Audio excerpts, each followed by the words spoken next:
कि आगे ऐसा विध्वंस होने वाला है जो कि महाभारत तो बहुत छोटी होगी उसके सामने, क्योंकि वहाँ तो भगवान थे, भगवान सारथी थे, यहाँ तो राक्षस सारथी होगा। और मैं ये नहीं चाहती कि मुझे कोई भगवान कहे। आगे ऐसे ऐसे बाबा आएंगे कि खुद भगवान भी उनके सामने पीछे हटेंगे। तुमने वैसे मुझसे अभी क्या प्रश्न किया था? हाँ, मैं ये जरूर कहूँगी, मैं भगवान नहीं हूँ। नमस्कार, आप देख रहे हैं अवतार न्यूज और आज हम हैं इस समय सारसौल सूत मिल चौराहे के पास, गली नंबर 3, जिसको भीमा नगर भी कहा जाता है। बताया जा रहा है कि यहाँ काफ़ी साल पहले माता रानी ने जन्म लिया था, जिनको साध्वी देवकी शर्मा के नाम से जाना जाता है। बताया जा रहा है कि जब माता रानी ने जन्म लिया तो यहाँ पर माता का चमत्कार देखने के लिए लाखों की तादाद में एक जन सैलाब उमड़ पड़ा था। ऐसा इसलिए हुआ था कि जब माता रानी 1 वर्ष की हुई थी तभी से हवन करने लगी थी। हवन करते करते कुछ लोगों की जो समस्याएं थी उनका समाधान केवल इनके दर्शन करने से ही हो जाता था। आज हमारे साथ मौजूद है माँ वैष्णो का अवतार कहेंगे, साध्वी देवकी शर्मा कहेंगे, क्योंकि साध्वी देवकी शर्मा अपने आप को कभी भी भगवान नहीं मानती, लेकिन जिन लोगों की मनोकामना पूरी हो जाती है उनको साध्वी देवकी शर्मा के अंदर माँ वैष्णो का अवतार दिखाई देता है। इस जगह पर ऐसे ऐसे श्रद्धालु आ चुके हैं जिन लोगों की वो समस्याओं का समाधान हुआ है जहां अस्पताल, बड़े बड़े डॉक्टरों ने मना कर दिया। हमारे साथ मौजूद हैं देवकी शर्मा जी और मैं पूछना चाहूंगा कि शहर की जनता को किस तरह का संदेश दिया जाएगा। शहर की जनता को मैं ये संदेश देना चाहूँगी कि इस वक्त यहाँ सबकी ही बुद्धि फिर चुकी है। यहाँ सिर्फ और सिर्फ अपने कर्मों का ही भोग भोगते हैं लोग, लेकिन उनको किस नज़रिए से देखा जाता है कि करवा दिया है, काला जादू है। इस प्रकार की आधी जनता नहीं, पूरी ही जनता इसी के बीच में फंसी पड़ी है और इसी के कारण हवन और यज्ञ करवा करके वहीं शांति से बैठ जाती है, लेकिन उनका समाधान कुछ भी आज तक नहीं होता।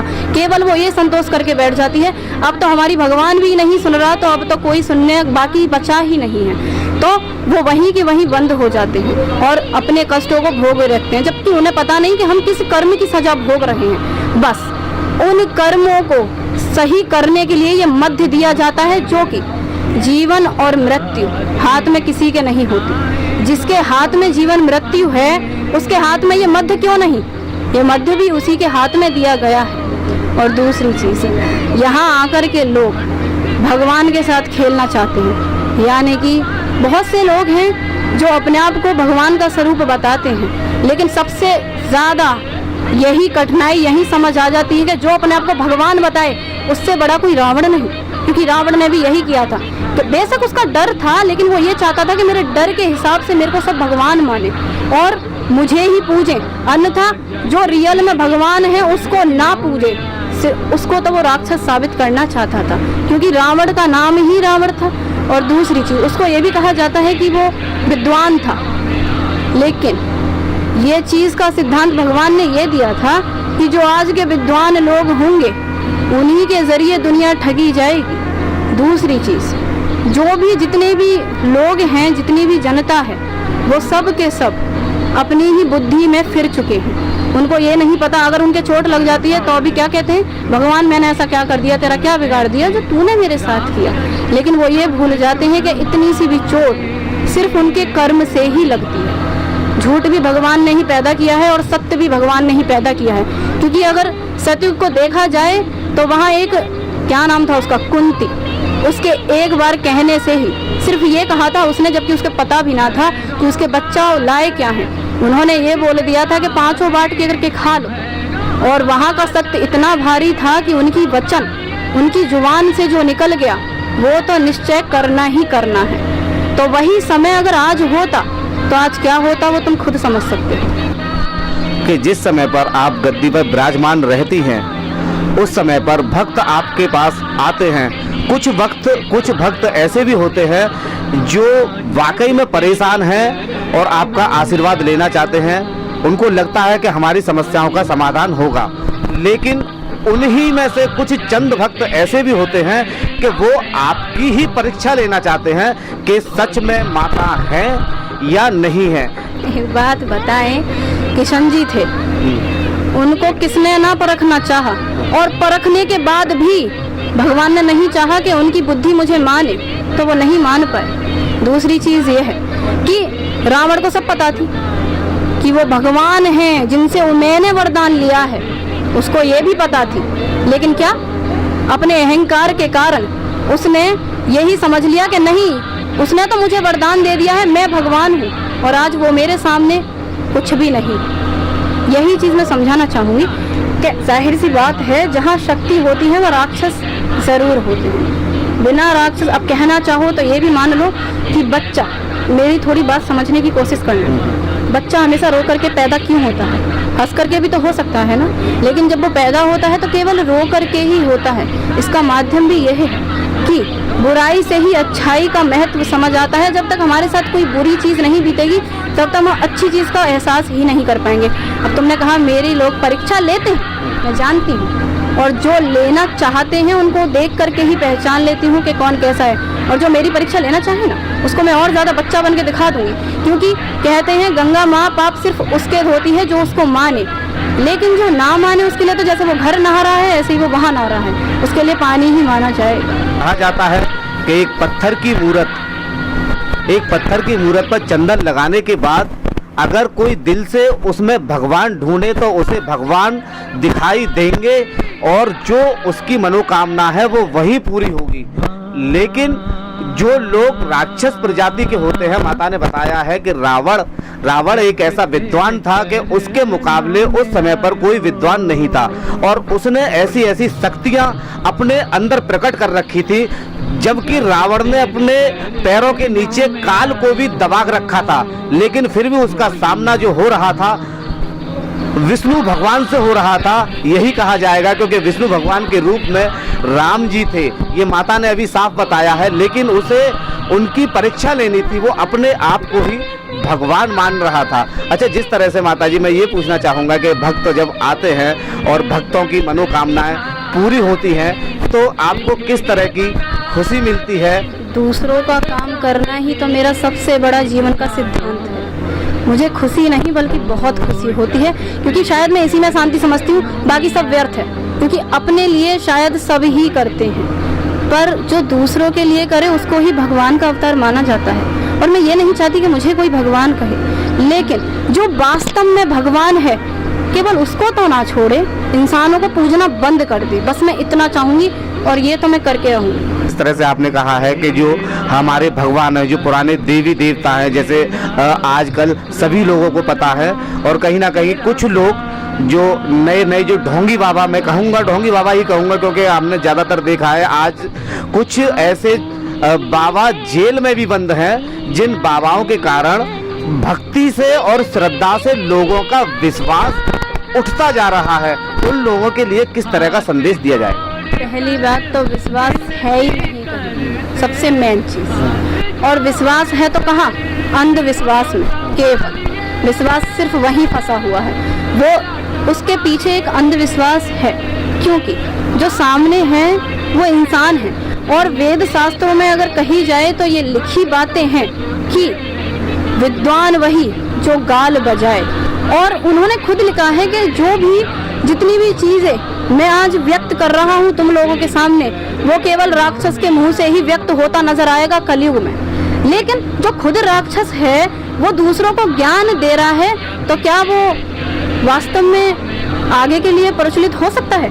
नहीं, वो दूसरों की भी बुद्धि भ्रष्ट ही करेगा। क्यों? क्योंकि वो उसको ही भगवान मानेंगे, और जो वास्तव में भगवान है उन्हें साइड में हटा करके केवल उनकी मूर्ति रखेंगे। अब तुम खुद यहाँ से अंदाज़ा लगा लो कि खुद साक्षात भगवान की मूर्ति वहाँ से हटा दी गई, और गुरु और तपस्वियों की तस्वीर वहाँ रख दी गई, यानी कि जो नरक के भोगी हैं उसको सुरख का भोग यहाँ कलयुग में कराया जा रहा है। और कौन कर रहे हैं?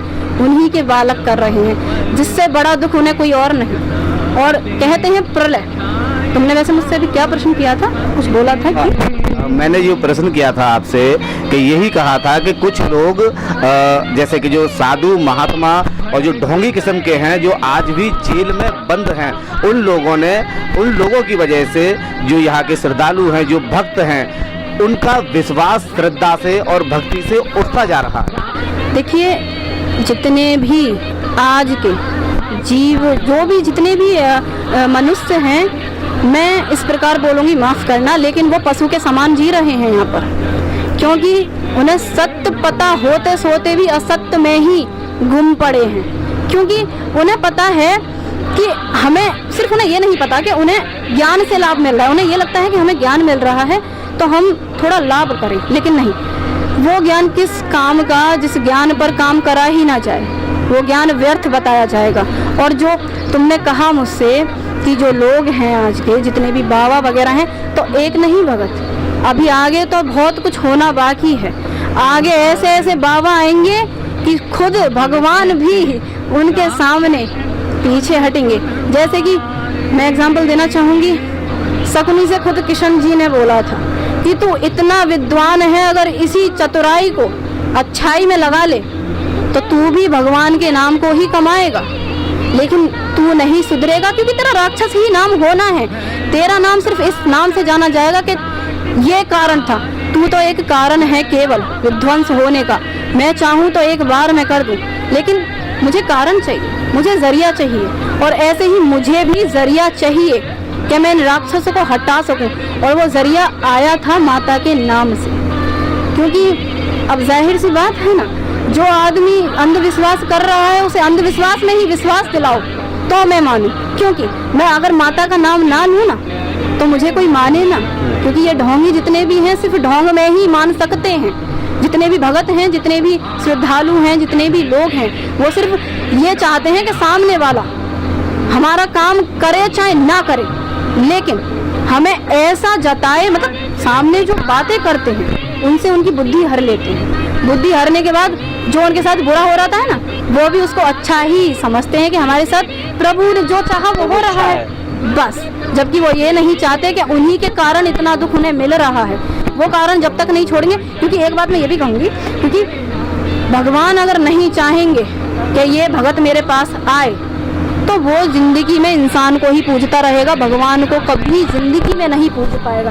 जैसे कि दुर्योधन को रूप भी दिखा दिया था, मैं मानती हूँ, दिखाया था रूप किशन जी ने खुद, लेकिन उसने नहीं समझा। क्या समझा? मेरा बहम है, इतने पर भी, क्योंकि खुद भगवान नहीं चाहते थे। भगवान यही चाहते थे कि तेरी मृत्यु हो और मेरे हाथों से ही हो। उन्होंने करा तो खुद था, लेकिन जरिया था अर्जुन। ठीक है, तो ऐसे ही भगत काफी लोग हैं इस धरती में। अब इस समय जो हमारी जो बात हो रही है वो साध्वी देवकी शर्मा जी से हो रही है या माँ वैष्णो से हो रही है? मैंने पहले ही बोल दिया, जो अपने आप को भगवान कहे उससे बड़ा राक्षस कौन। और मैं कौन हूँ? उनका कड़ कड़ उनके हाथों बंधा हुआ है मेरा। मेरी ये जो श्वास है सिर्फ उनके नाम की है, उनके नाम के बिना मेरी श्वास नहीं चलती। लेकिन ये लोग, बाकी के जो लोग हैं, ये केवल क्या मानते हैं, हमारा शरीर, जो हमारा शरीर है वो आत्मा में है, आत्मा हमारे शरीर में नहीं है, वो इतना मानते हैं। लेकिन वास्तव में सच्चाई तो यह है कि शरीर में आत्मा है और आत्मा के बिना परमात्मा नहीं। हाँ, मैं ये जरूर कहूँगी, मैं भगवान नहीं हूँ, लेकिन हाँ, मैं भगवान नहीं, पर मैं खुद ही भगवान में हूँ। वो मेरे अंदर नहीं, मैं उनके अंदर हूँ, इस बात को मैं कहूँगी। और मैं उनके अंदर ऐसे हूँ क्योंकि एक भी पल मेरा ऐसा नहीं जाता जिस वक्त मेरे मुंह पे उनका नाम न रहे। और जिसके नाम पर राम का नाम रहे उससे बड़ा भगवान कौन।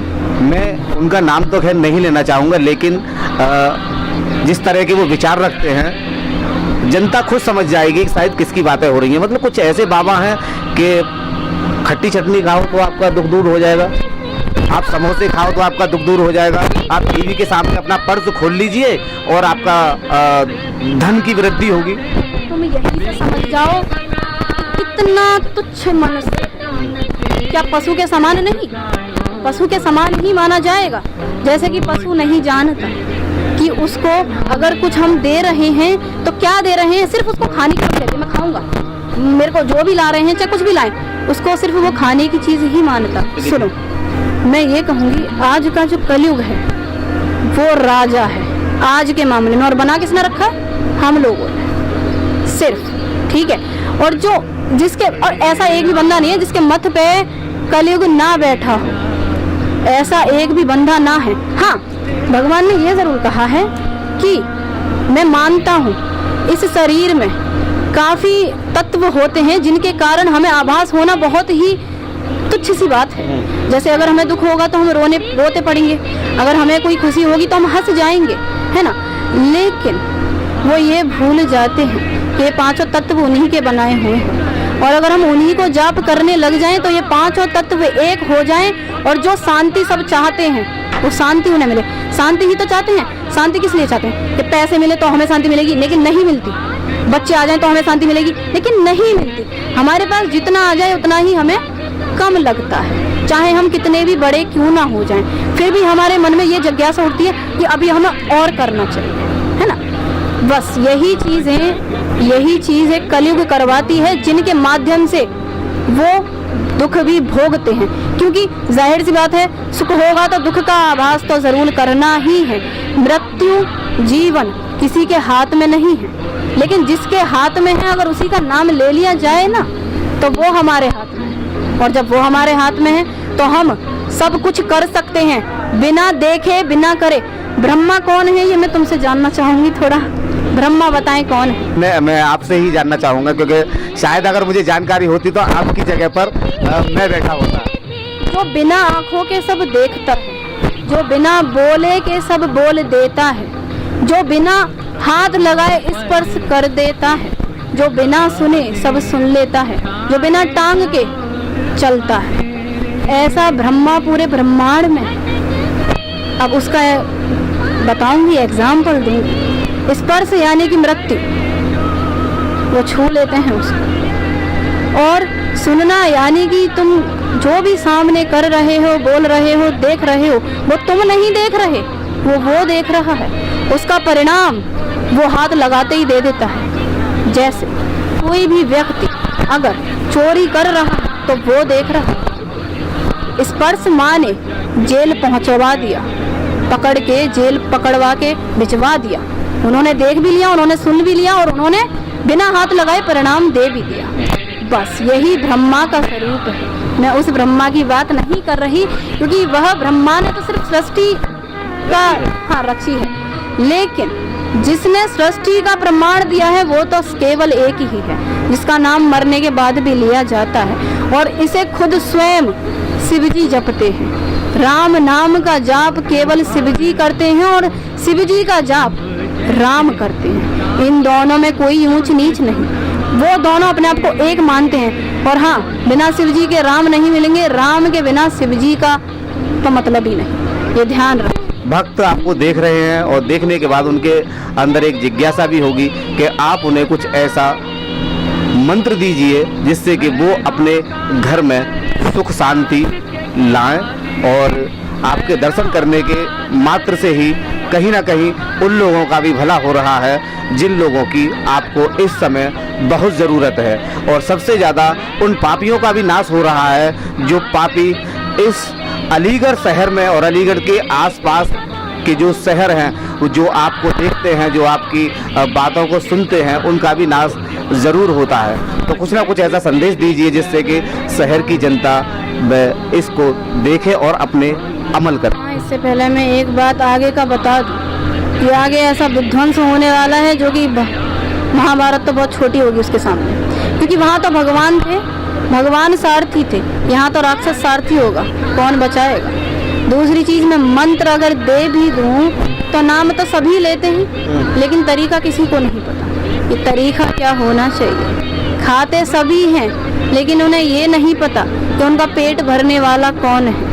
हाथ तो सभी चलाते हैं, लेकिन ये नहीं पता कि उनके हाथ दिए किसने हैं। बस ऐसे ही अगर मैं बता भी दूं तो तरीका उन लोगों पे आएगा ही नहीं, क्योंकि जब तक इंसान और इन सारी चीज़ों को ना छोड़ेंगे तब तक भगवान का नाम भी एक ऐसा माना जाएगा जैसे मुंह से राम और बगल में ईंट। इससे तो भगवान का अपमान ही माना जाएगा।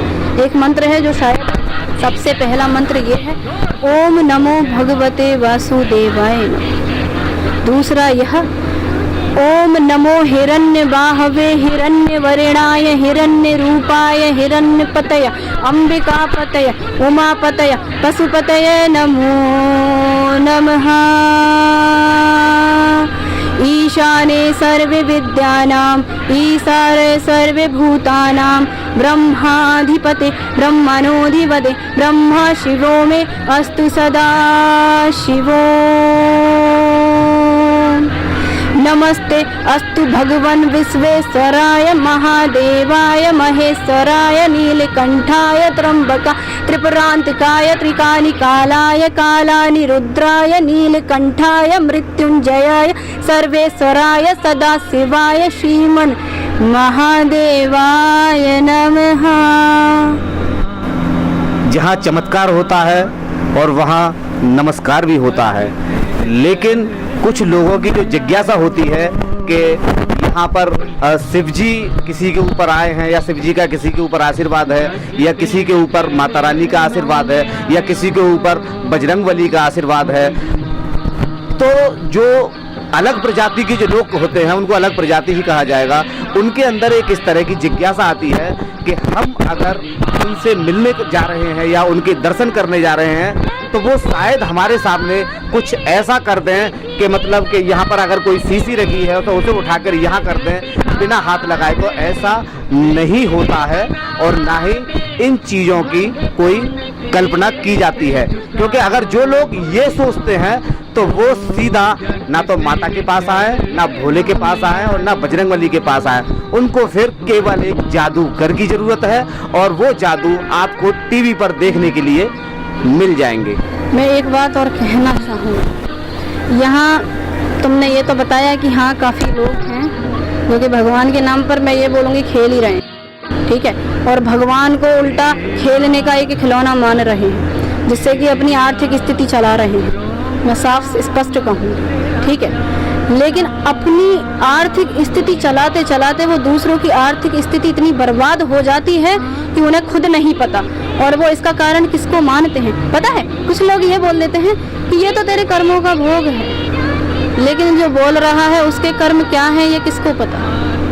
वो भी भोगता है समय आने के बाद। और दूसरी चीज़ ये भगत कि ये तो स्पष्ट लिखा गया है कि विद्वान आज का वही जो गाल बजाए, और जितनी भी मेरी शक्तियाँ हैं, मेरी नहीं, मैं भगवान की बात कर रही हूँ, जितनी भी शक्तियाँ हैं वो शक्तियाँ सिर्फ जो बातें हैं जो मैंने सिर्फ एक किताब में बंद करके रखवा दी हैं, वो जितने भी प्रवचन हैं वो सिर्फ राक्षस के मुंह से सुने जाएंगे। जिस दिन यहाँ एक ऐसा बंदा आ गया, और कल्कि का अवतार जानते हो, उन्होंने बोला तो है कि कल्कि का अवतार होगा, लेकिन कब होगा? वो जब होगा जब नष्ट होने पर सब आ जाएगा।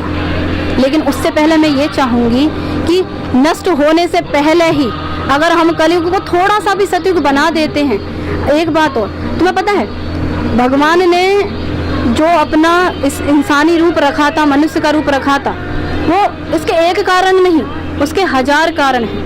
उन कारणों को गिना भी नहीं जा सकता। लेकिन मेरी छोटी बहुत बुद्धि है, जो मेरी बुद्धि से मुझे समझ आता है वो मैं बताना चाहूँगी। मेरी बुद्धि में थोड़ा सा समझ ये आया है कि जो उन्होंने इंसानी रूप रखा है वो इसलिए रखा है, उसका कारण भी यह है कि मैं धरती पर आकर के भगवान हो करके शरीर की कर्मों को सह रहा हूँ, चाहे वो आंसू हो, चाहे वो दुख हो, चाहे वो राजगद्दी से हटने का कुछ भी हो। अगर वो राजगद्दी से ना हटते तो भगवान का नाम ना प्राप्त कर पाते, केवल सिर्फ राजा के नाम से जाना जाता। लेकिन 14 वर्ष के बाद उनका नाम श्री राम भगवान रखवाया गया था। उन्होंने यहाँ इतना बड़ा प्रमाण दिया है कि मैं भगवान होकर के इतना बड़ा दुख सहूँगा, तो तुम तो इंसान हो, तुम कैसे कैसे सहोगे ये खुद देख लो, मुझे देख करके।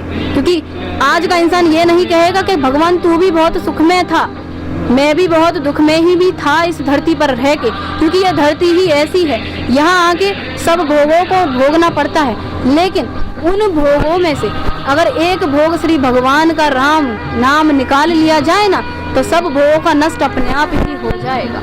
ना ही तो लाभ की इतनी प्रशंसा होनी चाहिए कि हम पागल हो जाएं, और ना ही दुख की इतनी हानि होनी चाहिए कि हम बिल्कुल ही दुख में भगवान को भी गालियां देने लग जाएं। जैसा कि आज का इंसान कहता भी है कि तेरी वजह से हो रहा है, मैं इतना काम कर रहा हूँ, मैं इतना कर रहा हूँ, तो भी मेरे साथ, मैं पूजा पाठ करने वाला हूँ तो मेरे साथ ऐसा हो रहा है। अगर ऐसे ही मीरा कहती ना आज, तो आज मीरा के नाम से परिचित ना होती वो, क्योंकि उसको तो जहर तक भेजे गए थे, लेकिन उसने पिया क्यों?